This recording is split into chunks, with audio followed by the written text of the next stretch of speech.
Good evening, everybody. It's a pleasure to be here with you tonight.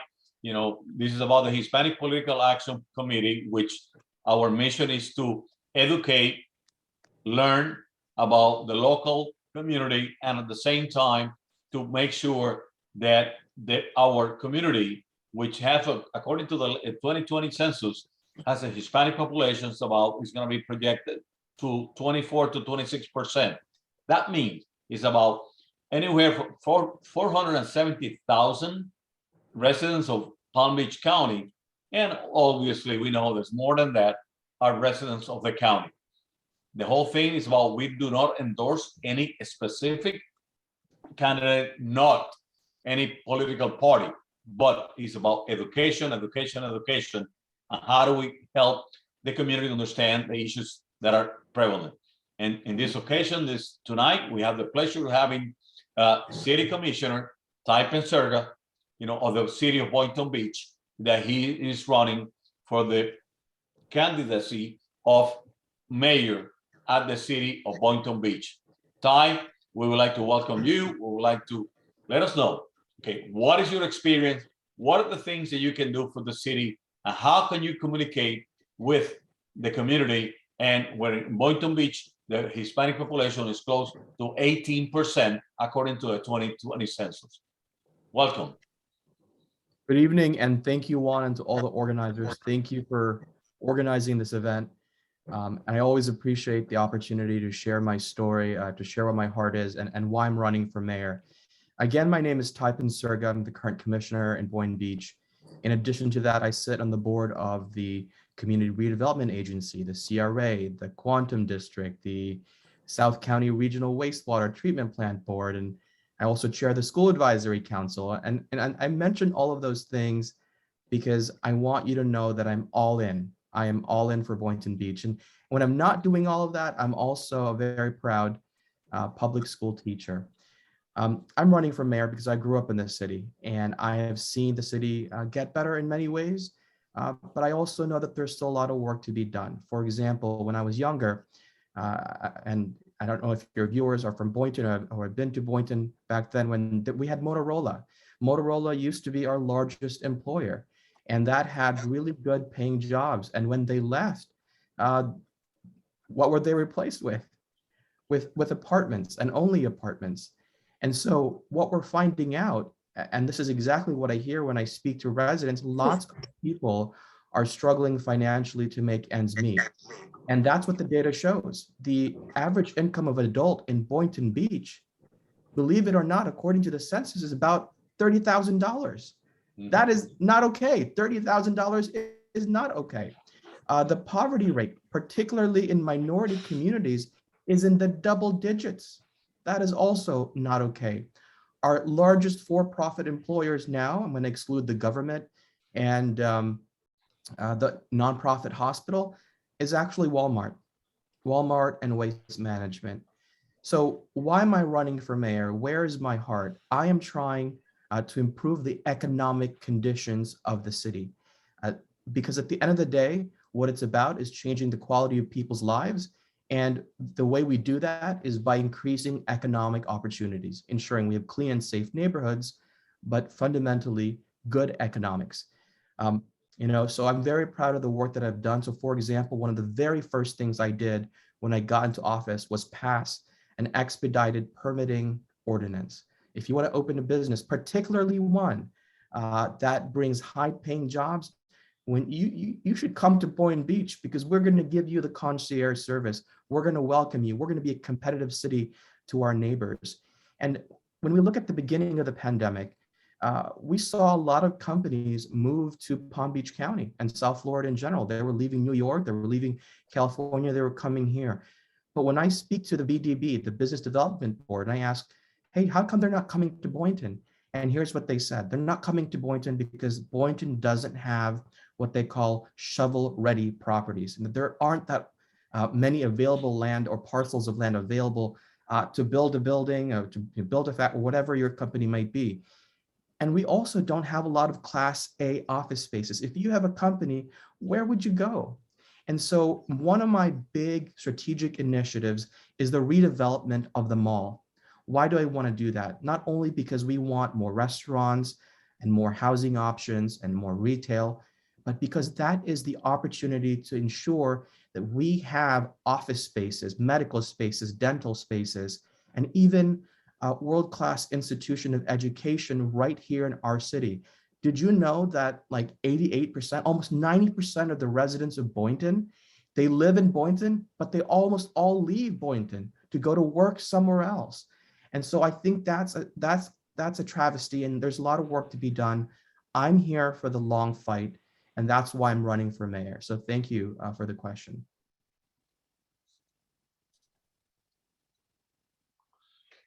And when you mentioned the things that were there and they're not anymore. So now, how do you think becoming a mayor? Because one of the big issues we have in probably many counties, many cities across the state of Florida is that the mayor is just a figure picture. It's just a position that responds, like a moniker to Yes. many people in the city. So how will your position will make it different? That's an excellent question, Juan, because most people don't realize that the form of government for many cities in Palm Beach County is what they call a weak mayor form. And so the mayor, in many sense, is ceremonial, and they have as much authority and power as any member of the commission.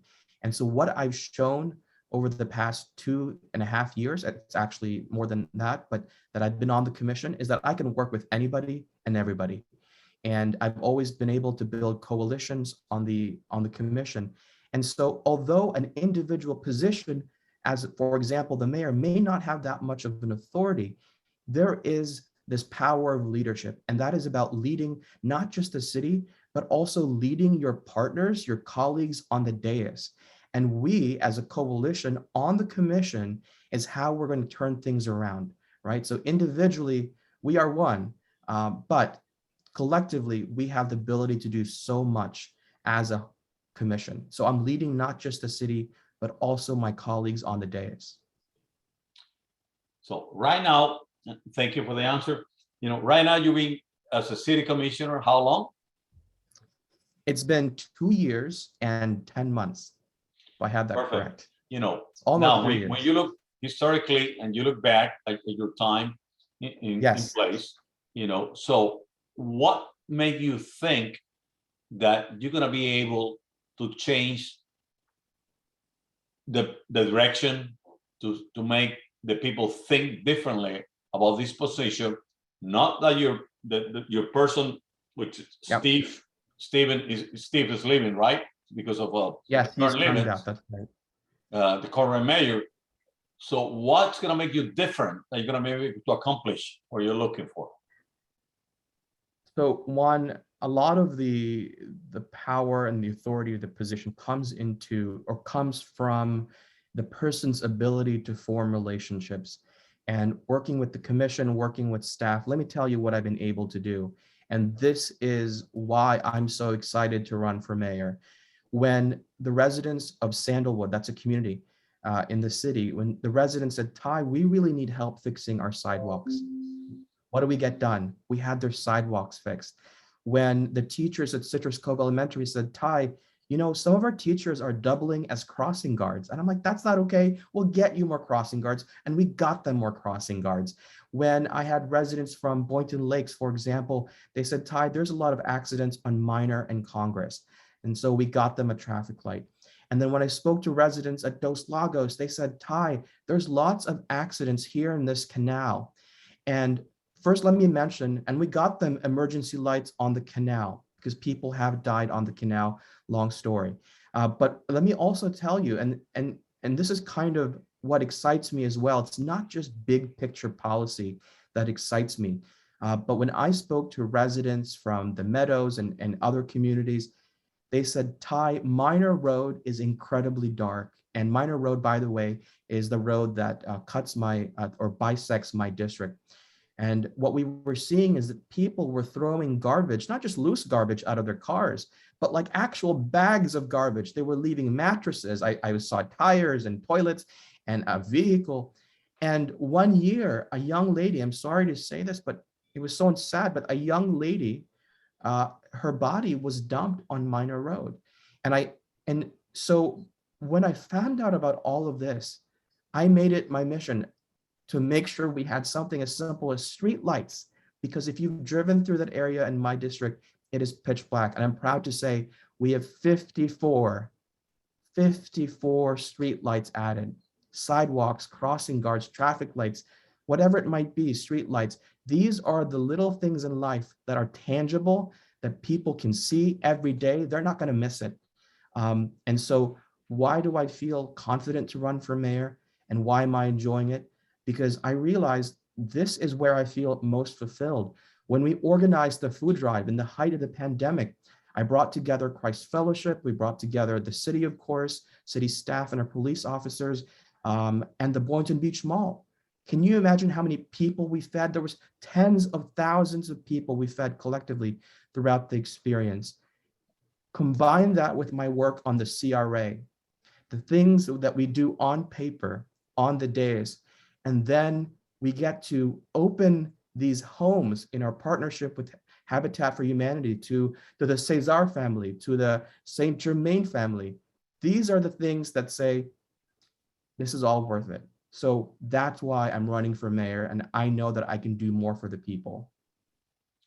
Thank you, Tom. Ty, one of the things you mentioned is very key, because obviously myself, I've been a resident of Palm Beach County for over 30 years already.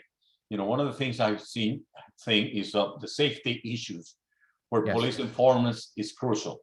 And one of the things I have observed is that we've been in this county, I have observed over the years is that PBSO, the Palm Beach County Sheriff's Office, have been very critical on helping many cities and becoming part of those cities, and they becoming part of the police enforcement force in the city. How do you feel about PBSO being part of the county, or being the guiding light in the city?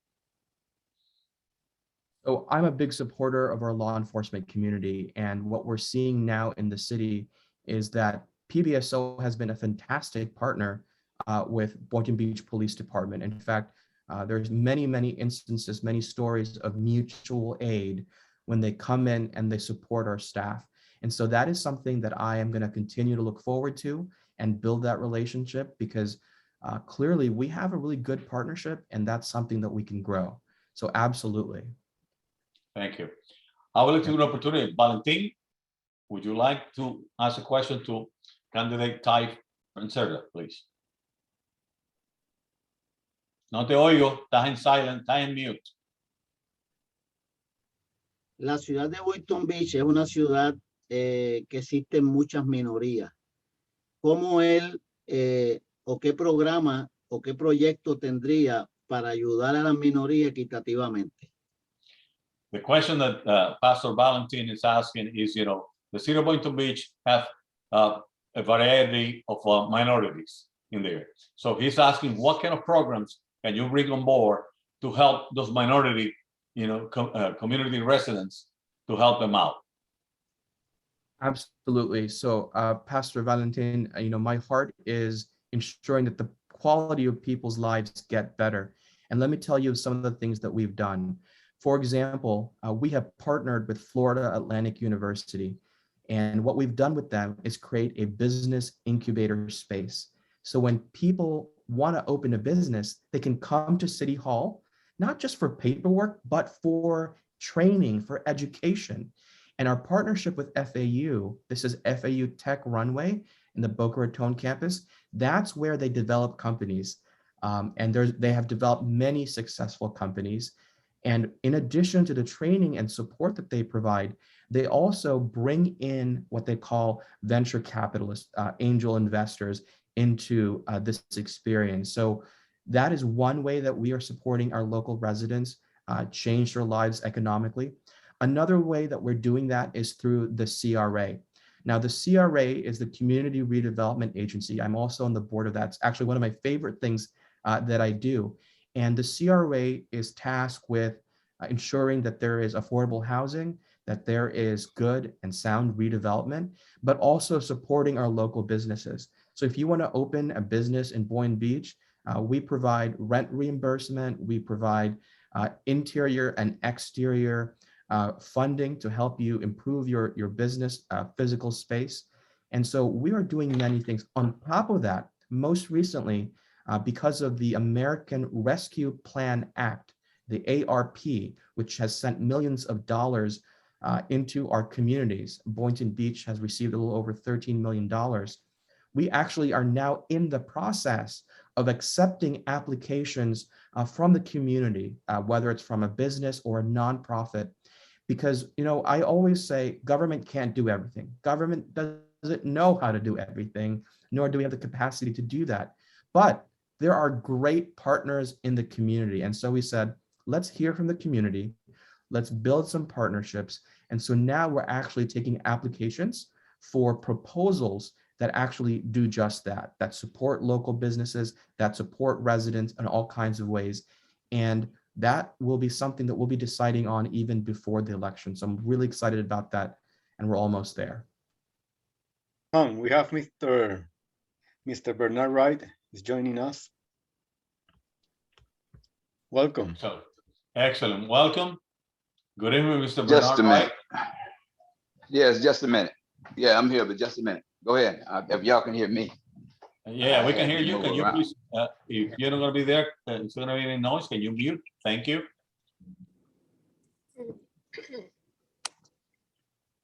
Mr. Valentin, did that answer your question? ¿Eso contestó tu pregunta? Perfecto. Any otra pregunta? No, okay. Good evening, Mr. Bernard. It's a pleasure to have you here tonight. We're in the process of talking out to the other candidate, Typenserger. So we will follow up with you. Iman, are you still on board? Yes, I'm here. All right. Any questions for candidate Typenserger? Well, now that Bernard is here, so it will be a question for both of them. As you know, Ty, how are you? You know me Good. well. Hey, thank you. And I'm honored to be part of HISPAC. And one of the reasons I joined HISPAC is because they bring diversity between communities. And I haven't seen any outreach from City of Boynton Beach for diversifying and uniting different communities, especially in the Spanish sector, the Hispanic community. Why? I won't say why.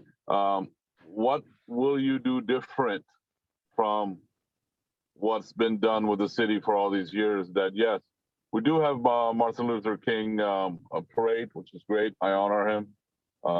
But there's a huge amount of Hispanics that live in Boynton Beach that are registered voters.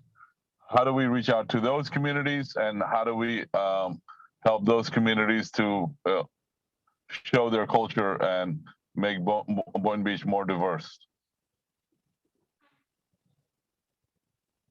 Thank you. Am I first, or are we letting? Yeah, if you want to go, and then I'll ask Mr. Bernard the same question. Sure, absolutely. And so how can we improve that diversity and that connection to the Hispanic community? Well, for one thing, we just opened up this Arts and Cultural Center. And part of that space is going to be programming for cultural events. It's the Cultural Center. And one of the things that I'm committed to is ensuring that we have more events from the Haitian community, the Hispanic community, the African American community happening right there in that space.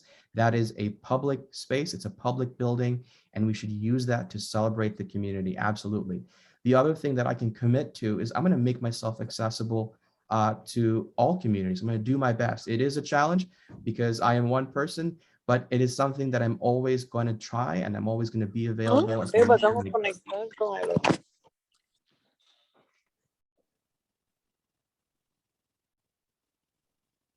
I didn't hear you. Can you say that again? Yeah, go ahead. Sorry, Me? Ty. Yeah. Oh, What were you saying yeah, at the last? There was an interruption. I apologize. I was just saying at the end that I'm going to make the commitment to do as much as I can to be visible, to be present, and to be there at various community events. And we're going to utilize our arts and cultural building to ensure that we do have all of these events showcasing the diversity of our city. We have that space. We have the amphitheater. We have Sarah Sims. But I agree with you, Iman, that there is a great deal of work to be done. And I'm also looking to partner with the Hispanic community in the long run. So that is something that I'm committing to. Okay, Mr. Bernard, if you were elected the mayor, same question for you. How would you help diversify Boynton Beach to different communities? What would you do? You're in mute. You gotta unmute. This is Bishop Bernard Wright. Oh, shoot. Y'all excuse me. Excuse me. Thank you, Armand. Thank you, Armand, for calling me and you know, yes, reminding me, because man, so much is on my plate. But I'm Bishop Bernard Wright, and I've been here 69 years. I have legacy here. My great grandfather, let me introduce myself, built the first street, first church, and first school. Diversity is something that my family and I we've been fighting for, and that has to do with racial equality and racial justice long before Ty got here, and even since the year he's been there. And the one thing I do in diversifying is first interact with everyone that crossed my path, all different ethnic, ethnic group of people, which I do. And that's why I knew Iman, and my Bangladesh brothers and sisters, and my Muslim brothers and sisters that are here in this city, and Mexicans and Puerto Ricans alike that's been here since God only knows how long. We have been diversified in this city until 1925. Now, the year that my Ty Penserga, the Commissioner Penserga, been on there for a year. If you look at his track record and see the things he's been advocating, it has nothing to do with diversity, has nothing to do with racial equality. And you can't have diversity except you got racial equality. And as a Black man here, you understand, been fighting for racial equality and racial justice. We're looking at the SJ thing right now. You know, my knowing Armand let you know that we are open here. You understand? And I'm open not only to interact, because we have what is called a community review board. Latasha Clemens, the vice president, who's now chief of the fire department in Georgia, for the community, which not is just District 2, but whole Boynton, because we're about whole Boynton, one Boynton, involving everybody. My platform is change for the better, for the people. Has nothing to do with skin color. However, it does when it comes to when you're looking at people of color and you're not giving them their proper respect and their just desserts. And when we look at for decades in this city, our municipality has been the same. A city manager, municipality, city manager, commission municipality, wherein, you know, the mayor has his privileges and duties and powers, you understand, go but so far. But none of them have reached out in the box that can make it better for being in that position. He's not CEO, but he's in a position. If he reached out of the box and then let the money and the power that be control them, there would be a difference in the condition we're living on right now in District 2, where we have the MLK, Sarah Sims Park, which I was instrumental in getting. If you look at my track record, it has to do with diversity. I've made accomplishments. I'm talking about in policy changes for the better for the people that not even Ty or no one running against me can put up and say, what have you done for your district? What have you done for the entire city of Boynton Beach? Because it's not about one district. But until you heal District 2, there can be no one Boynton. So we're talking about diversity. I am diversity. And when you look at these boards, like I sit on the Historic Resource Preservation Board, there's no diversity. You look at the Art Board, there's no diversity. Now, he just talked about a cultural center. If you look in the records and in the minutes, I asked for a cultural center down Wells Avenue, which is MLK right now. You also see Wells Memorial Avenue, which has to do with history. And I, by the grace of God, God used my ministry to have this city to recognize our history and our culture. It's the reason right now they are recognizing your culture, the Bangladesh culture. They have never recognized any of our culture until God used me for these people right here in this city to recognize the culture of the Black people, now everyone else. And I thank them for that. But diversity, man, has not gone nowhere yet. and we need it. And he's saying what he's going to do. He's a commissioner right now, District 4, been there for a year. He hasn't brought in and showed nowhere he's done nothing for District 2 and nothing for anyone else in respect to diversity. That means, man, all people of color by the grace of the living God. So when I am mayor, sir, when I am mayor, I will reach out even more than I am now, and thank God for the connection I do have with all different ethnicity of people. And so, you know, hey, I'm on this ground, been on this ground. I mean, fighting for justice with the police department, trying to bridge the gap with the people of color, not just black folk is not treated right by the police department, any other minorities. I mean, I got these Arab brothers and sisters here. They got stoves here on Cherry Hill, talks about how they're being treated, how they are spoken to, you know. So, hey, when it comes to diversity, I'm on, you know where I am with that. To God be the glory. Thank you very much. Thank you. I have one more further question. Being a Boynton Beach small business owner and being in the CRA, I have seen some different situations that has happened that would be a suspect of concern of safety and making sure that the business are well taken care of. There was a shooting in Sarah Sims Park. Recently, we had a child that died from a high-speed chase. Then we had small robberies and so forth throughout the city. How can we make it better? So then, as a resident or a business owner, if we make a complaint that, hey, there's a suspicious person roaming around. I'll give you an example. Where we were off of 3rd Street and Boynton, we were having our checks being stolen. All business reported it to the police.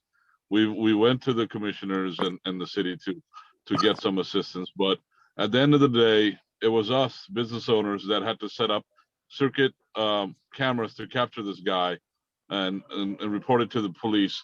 Do you feel that the citizens and the businesses have to be their own policemen, or do you think that we could do something better for the safety and for the residents and the businessmen in that area? And what would you do to improve it? We'll let Mr. Bernard start, and then Ty could follow up. First off, there has to be a total, absolute revamping of our police department. You see that over here in the Black community, we are afraid. Children are afraid. You see this SJ matter. There are others before SJ and the others. Listen to me real good. There has to be a revamping there, first off, because, you know, they are in the municipality too, because the conditions that they have made for us over here cause people to break in, cause people to do this and do that. They don't have programs. They have no job, no apprenticeship programs, so they can be skilled, so people can pay bills. And that's why people do the things they do. But when it comes to policing, because they do not law enforcement with serving and protecting, and they're policing with control and things of that nature, man, you know, it leaves a gap. We got to close this gap by coming together as a community and patrol and control our own community ourselves, asking for their full support by the grace of God, because right now they are not acting as they should act appropriately. You know, I'm talking about unprejudicially, you understand, in situations and circumstances. You know what I mean? Dealing with people. This is why we have the break-ins and things of that nature. There's a few been in my area here over in District 2, where I live at, and I'm living a pretty nice and peaceful area considering it right here on the verge. You know where I live at, Sarah Park. There's 3 houses down.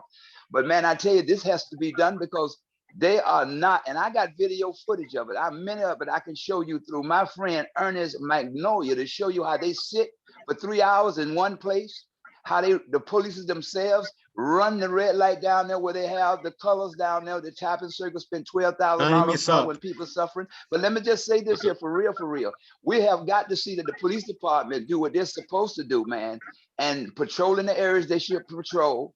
And we got the proper cameras, then they got their dash on and everything else, they body cameras on. And we ourselves as community leaders, not being afraid of them, but we ourselves, we policing our own communities with their support as it should be to make it better for all the people. Thank you, Mr. Bernard. Mr. Ty, if you would answer that question to your way, and I appreciate it. Thank you. Right. Thank you, Iman. So, I'm sorry to hear some of the things that you had to go through, but we have made some progress in the city when it comes to policing. It is not enough. There's still a great deal of work to do, but let me tell you some of the things that we are doing to help with that. Number one, we are building a real-time crime center. What does that mean? We are creating a place that where we can actually pick up what's happening around the city much more quickly. And that's important because we need to be able to respond to things as quickly as possible.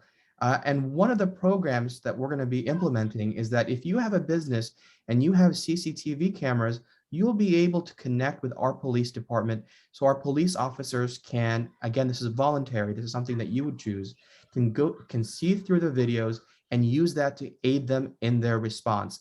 The faster they get there, the faster they can catch somebody. And that's going to make a big impact.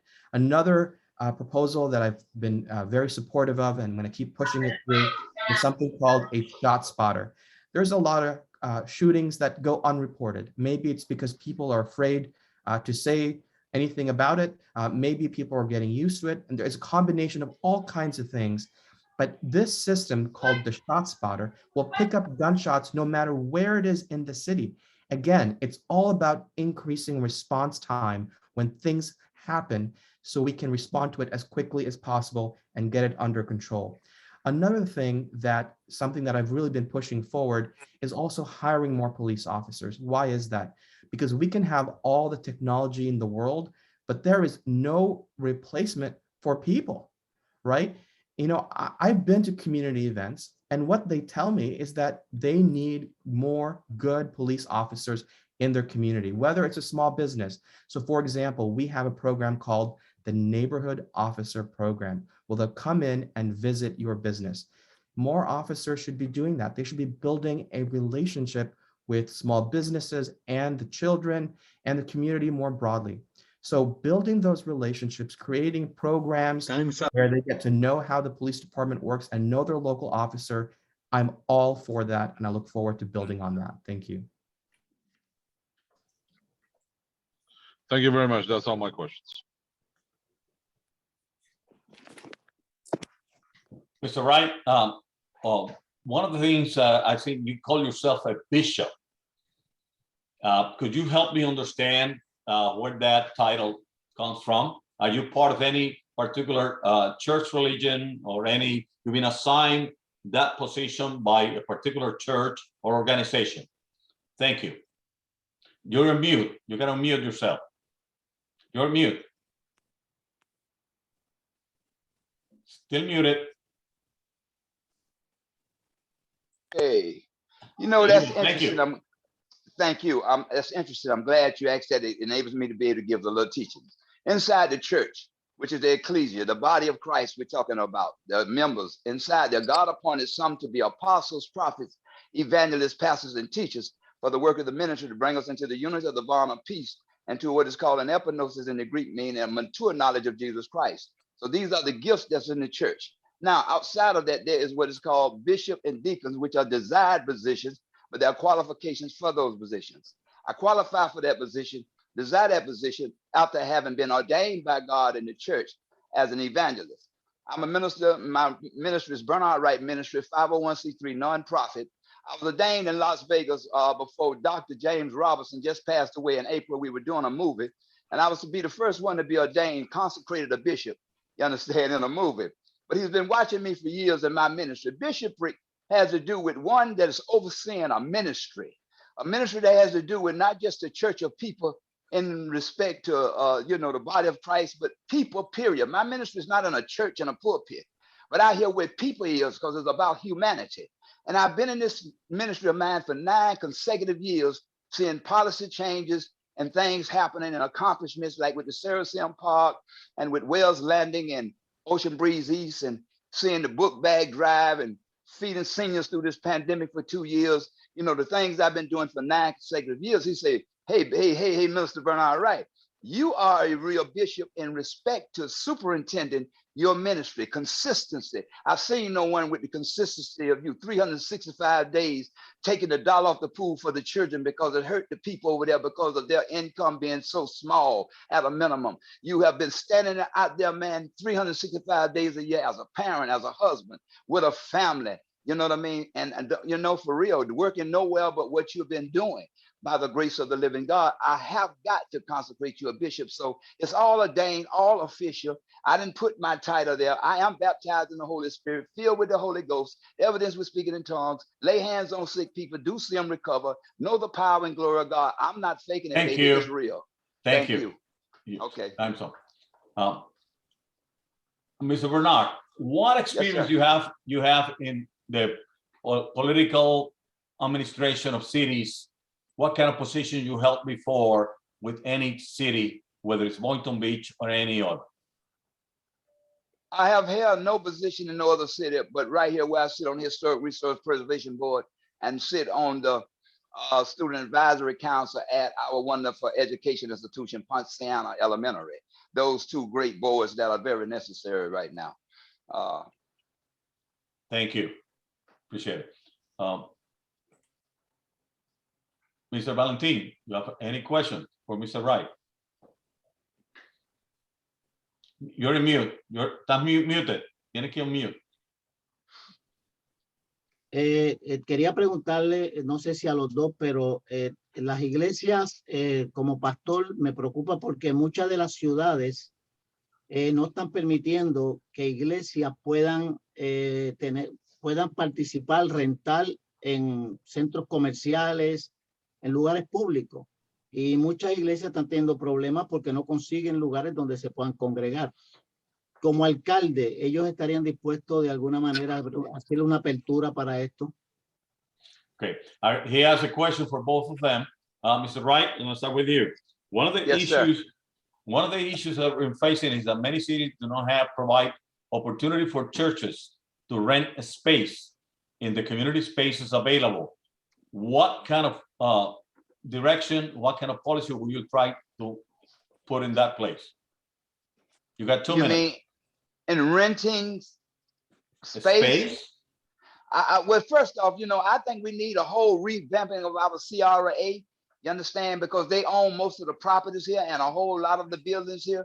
You know what I mean? So I really can't see why they would have a problem in renting to, you know, faith institutions. By no means. So there should be enough buildings here for them to, I mean, make it easy for you all, because it is so necessary that we have people of faith in these buildings, not just all businesses, by the grace of the living God. That's my position of the matter.